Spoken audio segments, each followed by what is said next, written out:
बिहार की राजनीति में भूचाल और लालू परिवार में घमासान। महागठबंधन की करारी हार के बाद अब आरजेडी के भीतर क्या चल रहा है? लालू यादव की बेटी रोहिणी आचार्य की सिर्फ एक पोस्ट ने पार्टी से लेकर परिवार तक सबको हिला दिया है।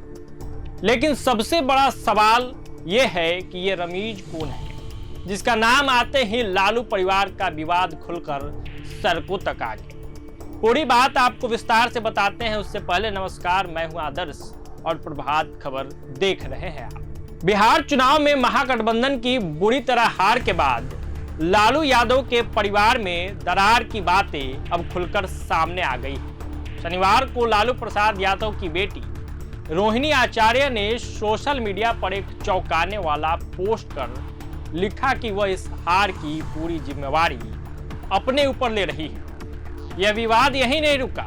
अपने पोस्ट में रोहिणी ने संजय यादव और रमीज दो नामों का उल्लेख किया, जिसके बाद आरजेडी के भीतर की खींचतान और भी गहरी होती दिख रही है। संजय यादव को तो सभी जानते हैं कि तेजस्वी यादव के सबसे भरोसेमंद सहयोगी हैं और चुनावी रणनीति के अहम खिलाड़ी हैं। लेकिन अब सवाल ये उठने लगा है, लोग पूछ रहे हैं, लोग जानना चाह रहे हैं कि आखिर ये रमीज कौन है, आरजेडी में उनकी भूमिका क्या है।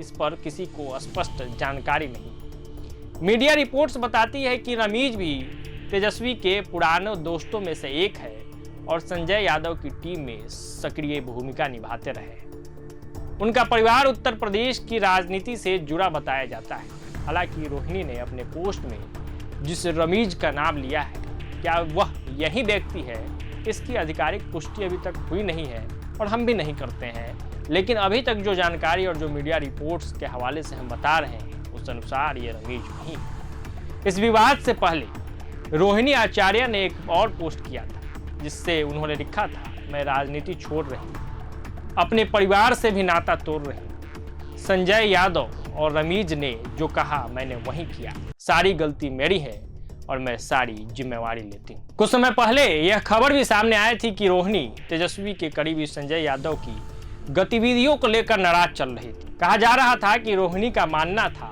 संजय यादव को सांसद या विधायक बना दीजिए, लेकिन लालू प्रसाद यादव की कुर्सी उनसे कोई नहीं छीन सकता। उन्हें लगता था कि तेजस्वी की कुर्सी पर, लालू यादव की कुर्सी पर संजय यादव बैठते हैं और बैठना चाहते हैं। यही बात उनके समर्थकों को भी पसंद नहीं आई और धीरे धीरे यह विवाद लालू परिवार के केंद्र में आ गया, परिवार से बाहर आ गया, सड़क तक पहुंच गया। यहां तक कि तेजस्वी यादव की मौजूदगी में ही रोहिणी जिंदाबाद के नारे लगाए जाने लगे थे, जिससे यह स्पष्ट हो गया लालू परिवार के भीतर चल रही कलह अब सार्वजनिक हो चुकी है। और अब ऐसे समय में जब महागठबंधन की हार हो गई, जब महागठबंधन सरकार नहीं बना पाई, जब तेजस्वी यादव मुख्यमंत्री नहीं बन पा रहे हैं, वैसे स्थिति में रोहिणी का ये पोस्ट आना कलह किस स्तर पे चला गया है, ये बताता है। दुख के इस घड़ी में, जो महागठबंधन और लालू परिवार में खासकर दुख की जो घड़ी है, उसमें रोहिणी का जो पोस्ट आया है, वो ये भी बताता है कि संजय यादव की परिवार और पार्टी में कितनी बड़ी भूमिका हो गई है कि वो जो चाहते हैं वो कराते हैं। ये रमीज की कितनी बड़ी भूमिका हो गई है कि वो जो चाह रहे हैं वो करा रहे हैं। तो खैर, लालू परिवार की ये जो कलह सामने आई है और अपने पोस्ट में जिस रमीज का जिक्र रोहिणी ने किया, उसके बारे में जो जानकारी निकल के सामने आई, हमने उससे आपको रूबरू कराया है। आगे भी इस पूरे मामले में कुछ अपडेट निकल के सामने आएगा तो आप तक पहुंचाने की कोशिश जरूर रहेगी। इस वीडियो में फिलहाल इतना ही। प्रभात खबर के तमाम डिजिटल प्लेटफॉर्म से जुड़े रहे, आपका बहुत बहुत धन्यवाद। प्रभातखबर.com, विश्वास वही, रफ्तार नहीं।